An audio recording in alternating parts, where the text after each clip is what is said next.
çekilir adın, sənət ilə ucalıbdır hörmətin şanın. Qoşqar deyən kimi tanıyır eller, elindən çıxan işə heyrandı diller. Yardımlı torpağı fəxr edir sənlə, halal ruzin gəlir alın tərilə. Daşa can verirsən qızıl əlinlə, hər gördüyün işi bəzəyirsən səndə. Topaşla məşhursan kənddə, rayonda, adın hörmət ilə dolaşır hər yanda. Tikdiyin evlərdə nur yanır gecə, sənətin seçilir baxan hər gözə. Qoşqar deyəndə yada düşər dağlar,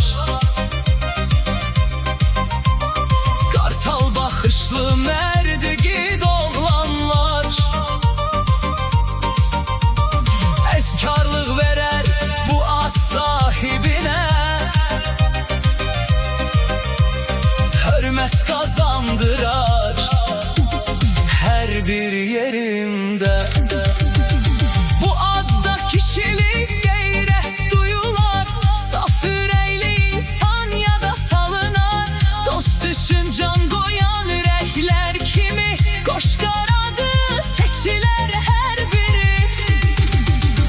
Adın səslənəndə doğmalıq gələr, səni tanıyanlar hörmətlə gülər.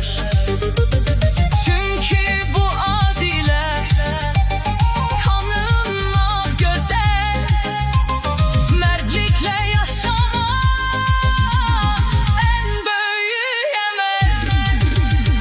Qoşqar adı düşməz heç zaman dildən, tanınıb hər yerdə yaxşı əməldən. Bu adın sahibi uca durar çox, belə gözəl ada hər adam layiq yox. Dost məclisində çox əziz bilinər, səmimi söhbəti dillərdə gəzər. Kimsəni qırmağı sevməz heç zaman, mehriban davranar hər bir insana. Pis gündə dostunu tək qoymaz əsla, yanında dayanar ürəkdən daima. Qoşqar dostlarına dəyər verəndir, xətrini əziz tutub sevdirən.